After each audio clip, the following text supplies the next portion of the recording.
Hi, welcome. My name is Charlotte. I love colorful and sparkly makeup. Today I want to build a custom palette that's sort of like holiday themed, Christmassy. I want to keep it pretty tight. I'm thinking maybe 9 pans. Now for the inspo, I'm kind of thinking of this as a soft Christmas palette. So instead of leaning toward those deeper, richer tones that I personally would think of when I think of Christmas, like richer reds and greens, I'm thinking about some soft reds and greens, something leaning slightly more neutral, slightly more muted, maybe some golds and silvery white shimmers. That's sort of my vision, and I do have a list of shades that I'm planning to pull out. I'll pull out at the same time anything else that really sings to me and kind of feels like it speaks to the theme.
Okay, is this more shades than I initially intended to pull out?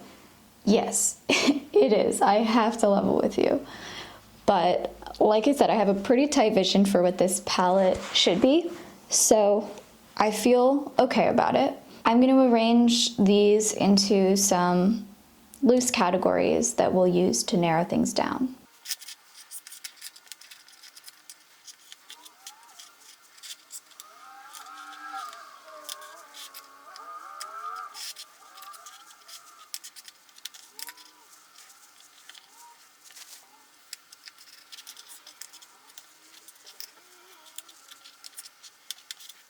So if I want to get this down to 9 pans, then I'm thinking of having 3 mattes, like 3 mid-tone shimmers and 3 lighter topper shimmers, just because I really like topper shimmers. I feel like I like for those to be overrepresented in palettes in general.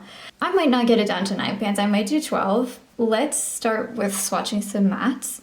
Let's start with the greens. I have a pretty strong vision for what I want for the greens, I think, which is just kind of like a murkier kind of tone. This is the shade Fern from the Beauty Bay Earthy palette. And this one is very, very soft. Maybe too soft in terms of the color. This one is Dirty Martini from the Glamlite Dirty Martini palette, and I love how sort of like off green this is. It's actually very similar to Fern. I just find Dirty Martini is very like interesting shade of green. Oh, this is nice too. This is Garnish from Dirty Martini. Oh, I like that a lot. I like that a lot. And then this is also from Dirty Martini. I think it's called Green Olive. I'm thinking it's gonna be too bright for this palette. And yeah, I think it does kind of change the vibe. Sorry, I was having some technical difficulties with the mic, so I'm voicing this portion over. But starting from my wrist, I have Fern from the Beauty Bay Earthy palette. Then I have 3 shades from the Glamlite Dirty Martini palette. They are Dirty Martini, Garnish, and I believe that last one is called Green Olive. I really like the sort of off green quality of these 2 middle shades.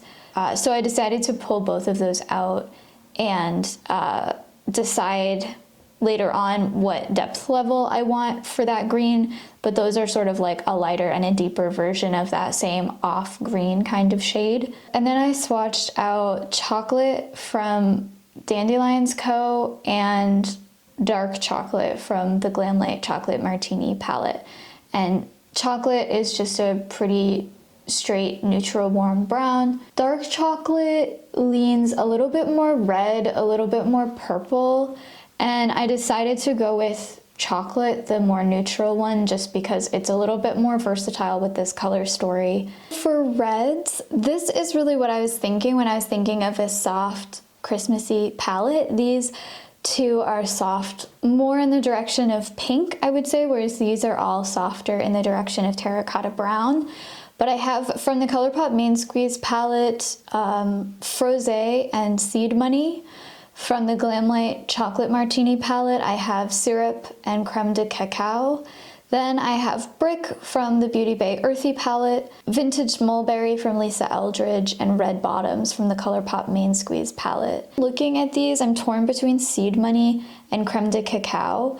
So I think I actually am going to just pull both of those right now and then compare them against the full color story when I have the rest of everything assembled. Okay, so now that the mattes are out of the way, let's swatch some golds.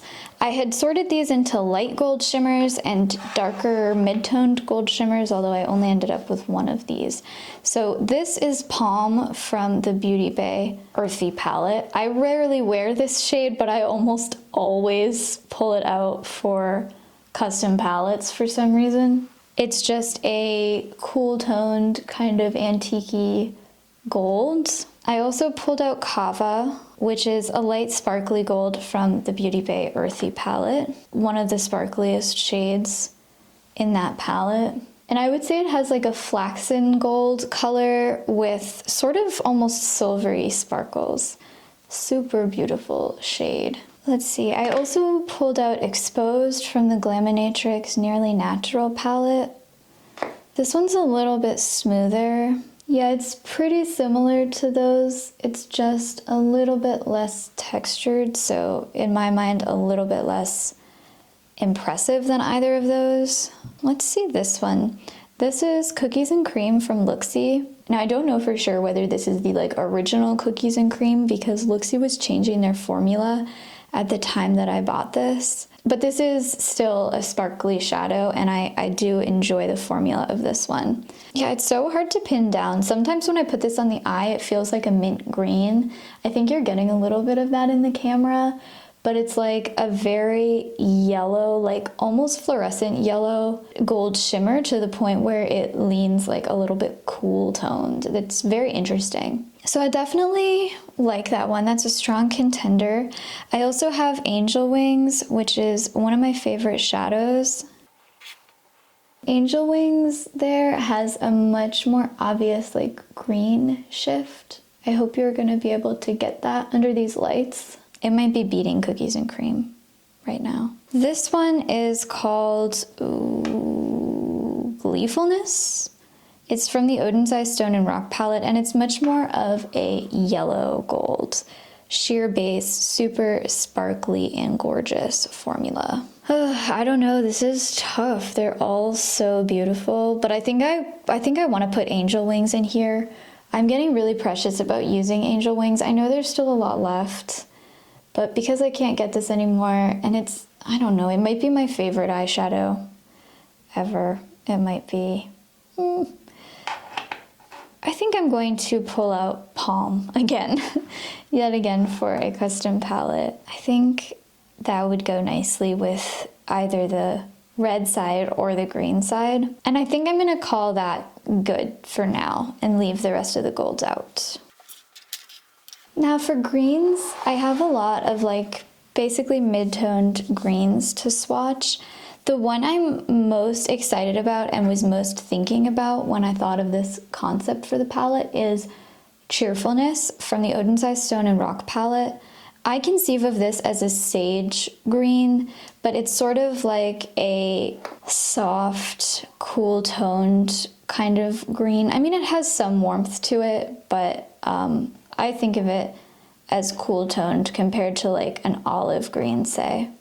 Okay, here it is in lower light. I feel like you can see that a little bit better. So I think of it as a sagey, really light, soft, ethereal, but still colorful.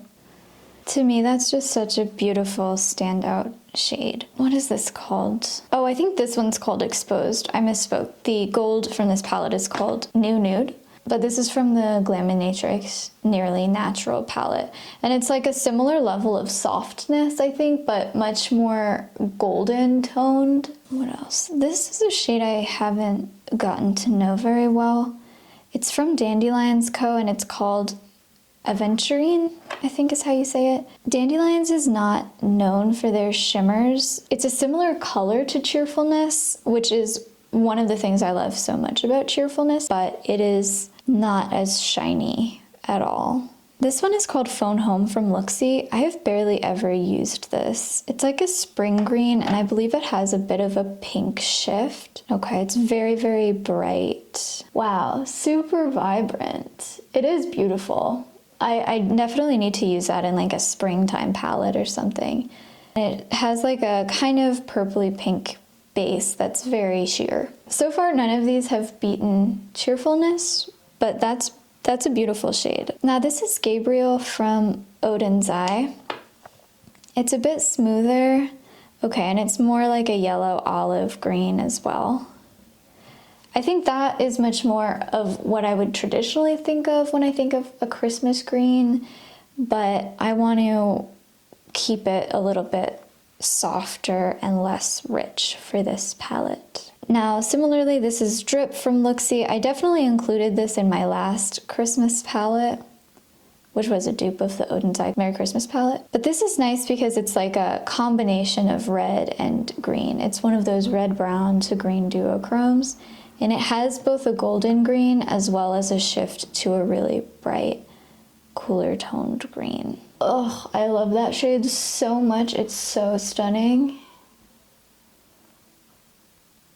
And then finally, I brought out this shade from Shine by SD and Seekingshifts called Verdigris. One of those muted gray-based multichromes that I have a little bit of trouble with, but it has a very vibrant shift to like a blush pink, which is why I was curious about this for a Christmas palette. I don't think this is really doing it justice. I don't know, I think that could be cool if I want to have almost an iridescent red shimmer. I think I will keep this off to the side, but I'm not totally sure that I'm going to want that.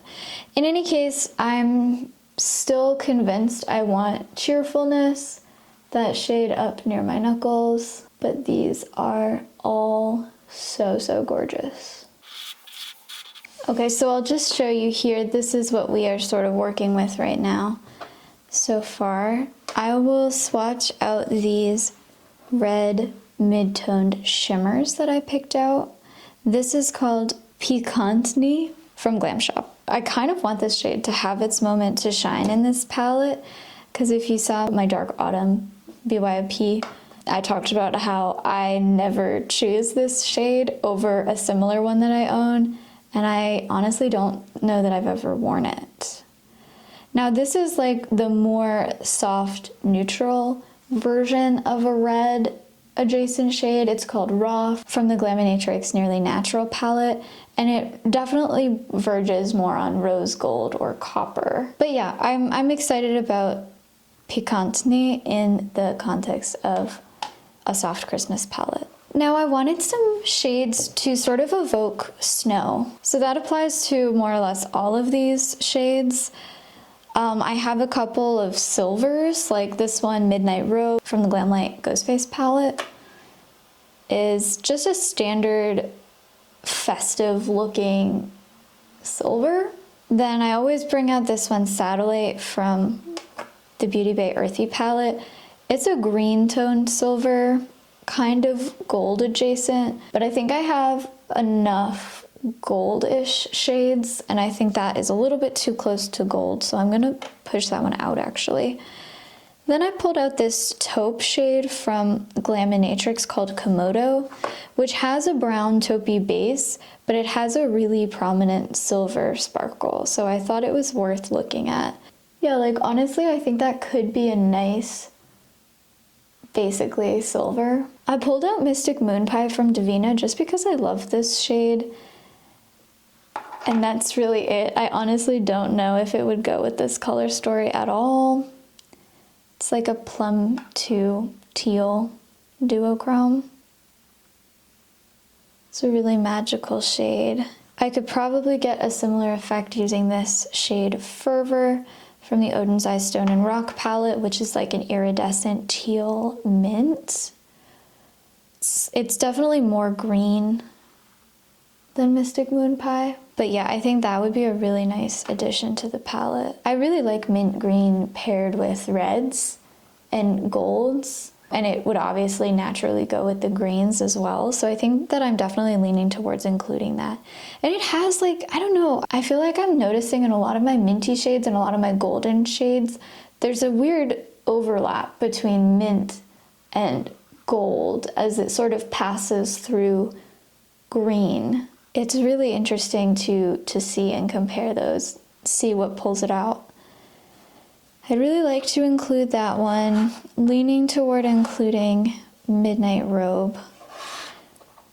This is just like a snowball in an eyeshadow. It's called Powdered Sugar by DandylionsCo, and this I think is their foray into more sparkly shades. This is a more recent release for them, and it's a very chunky, flaky, glittery, just like a white glitter, but it is so beautiful, and it's really punchy on the eyes. It just adds like, oh yeah, it just adds like a little bit of festive flair.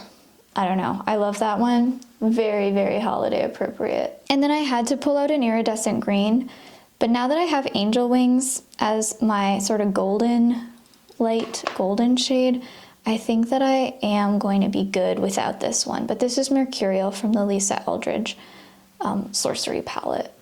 One of my favorite go-to iridescent green shades. I love it. But in this palette, I don't think it's going to be necessary. So now I'm just kind of torn between Midnight Robe, this bright silver, and Powdered Sugar. And I'd love to have both, because they do something kind of different. Like this one has a gray silvery base. This one is just a white shimmer. And this one adds something to the pan, like to the palette in the pan. It looks nice and festive. I also have more iridescent like pinky shades that I didn't pull out, which now that I'm thinking about it could be a nice addition. I obviously have too many, but if I put aside the like definites, I need to choose a red. But I think I like that better. I think it looks prettier in the pan. Okay. One decision down. I've also got to choose between these green mattes. So let's swatch out the greens. Cheerfulness. Oh, wow. That is such a dreamy combination. Those colors just match each other perfectly. Garnish doesn't swatch as well, but it's still nice. I have this deepening shade, so probably I have more need for like a transition type shade. I think I can let Garnish go. So this leaves me with 11 shades if I include Verdigris. I could get rid of 2 shades, like for example, that only leaves me with 2 mid-toned shimmers, which basically leaves me with just 2 looks, a red look and a green look with various combinations of toppers. So I think I like having the versatility of the gold. I think it adds something to the color story. But what I can do is bring back this other green matte, which I think will add in itself a lot more versatility as well. And then I can include this sort of iridescent-y pinky red. So I'm liking this, I think. It looks a lot less colorful than I expected it to look, to be honest. I could bring that back in. I think I still like this one better. Okay, I'm going to arrange this in a palette and swatch it out.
So once again, my palettes always come out very shimmer heavy. Do I need like 40 options for sparkly topper shades? Probably not. I don't know, those are just the shades that I get excited about, and then I ultimately can't say no to them. But here is the finished palette. I think this part of it looks a little bit springy. In hindsight, I probably shouldn't group those kinds of shades together as much, but paired with the grounding red, green, and brown, I feel like this does feel ultimately kind of Christmassy. Thank you so much for watching if you watched, and I hope that it inspires you to dig through your makeup this holiday season and create your own kind of special edition holiday makeup. Other than that, I look forward to seeing you in another video very soon. Bye!